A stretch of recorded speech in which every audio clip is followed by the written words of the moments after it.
첫 번째는 인지발달 개념과 발달 이론이에요. 여러분께서 영유아 발달에 대해서 많이 배우셨을 거예요. 여기에 대한 기본적인 것을 저희가 한번 간략하게 알아보고요. 그 다음에 또 인지발달, 또 장애 특성에 대해서 알아볼 건데요. 첫 번째는 인지발달은 무엇이고, 인지발달을 얘기하는 어떤 세 가지 발달 이론, 피아제, 비고츠키, 에킨슨의 정보처리 이론 모형에 대해서 한번 알아보도록 하겠습니다.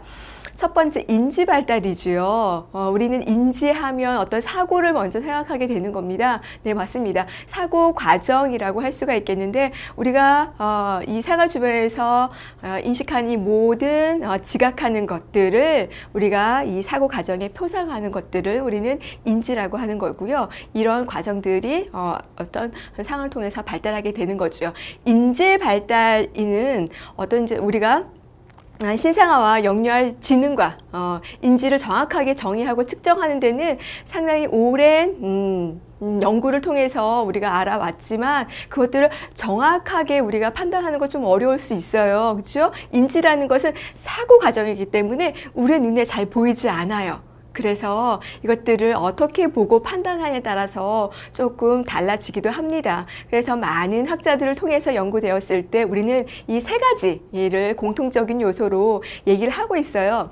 첫 번째는 이 인지라고 하는 것은 우리가 알고 있는 것처럼 사고, 지능과 관련된다는 거죠. 그래서 인간의 어떤 지능, 이런 지능과 관련되는 것은 인간의 특성 또는 능력으로서 어떤 가치를 갖는다는 것을 얘기하고 있고요. 두 번째는 인지라는 것은 어떤 많은 부분들하고 중복되기도 하고요. 그리고 이제 그 복잡성, 인지라는 것은 눈에 보이지 않기 때문에 상당히 아주 다양한 차원으로 우리가 볼 수 있겠어요. 그래서 중복되기도 하고 다른 영역과 우리 발달 영역과 구별되기 어려운 영역이라는 것과 함께 세 번째는 이런 인지 능력과 관련된 여러 과학적인 우리가 인지 발달을 하기 전에 어떤 교육학, 심리학, 발달 전문가들이 합치된 결과로 봤을 때 인지 능력은 이러한 영역들과 합치된 정의를 이룬다는 거예요. 그래서 봤을 때 인지라고 하는 것은 또 이렇게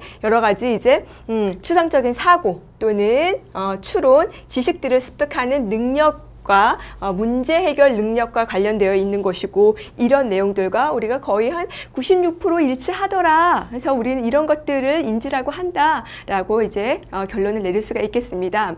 그래서 인지 발달이라고 하는 것은 인지 능력의 발달이 활발하게 일어나는 시기가 바로 영유아 시기라고 할 수가 있겠습니다. 그래서 이 영유아 시기에 우리는 어떻게 인지가 발달하느냐. 아주 어린 시기부터 아이들이 인지가 발달하는데요. 신생아 때는 아이들이 거의 한 달 또는 6개월 사이에 일어나는 여러 가지 반사 기능들이 있겠죠. 우리가 지난 시간에 운동 능력, 발달 하면서 여러분 기억하시죠? 반사. 기억나십니까? 무엇들이 있었지요? 모로 반사, 파악 반사, 바빈스키 반사 이런 것들이 있었어요. 그런 반사, 반응을 통해서 우리는 점차적으로 내가 모르고 이렇게 잠깐 몸을 움츠렸는데 그랬다가 손을 갑자기 이렇게 폈어요. 그랬더니 모빌이 탁 움직이더라. 내가 스스로 문제 해결을 했네 라고 하면서 이런 과정들이 점점 쌓이면서 더 다양한 어렵고 복잡한 문제 해결 전략을 내가 해결하게 된다는 거죠. 이런 과정들을 발달하기까지 사고와 추론의 발달 과정을 이해하는 것을 우리는 인지 발달이라고 할 수가 있겠습니다.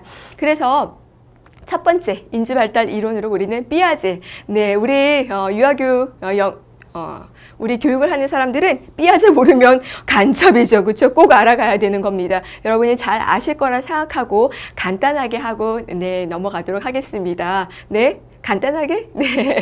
네. 첫 번째 피아제예요. 피아제는 무엇보다도 인지 발달의 강조성을 두었는데 인지 발달이라고 하는 것은 개인과 환경과의 상호작용을 통해서 이루어지는 게 바로 인지라고 했습니다. 왜 피아제는 개인과 환경과의 상호작용을 중요하게 생각했을까? 그래서 인지 발달을 중요하게 생각했을까? 네, 피아제. 우리가 모든 학자의 이론들을 이해하려면 그 사람의 어떤 삶을 좀 들여다보면 그 사람이 왜 이런 말들을 했을까라고 이해할 수 있어요. 피아제는 교육학자가 아니었죠. 처음에는 피아제는 생물학자예요. 그래서 바다를 이렇게 유심히 봤더니 바다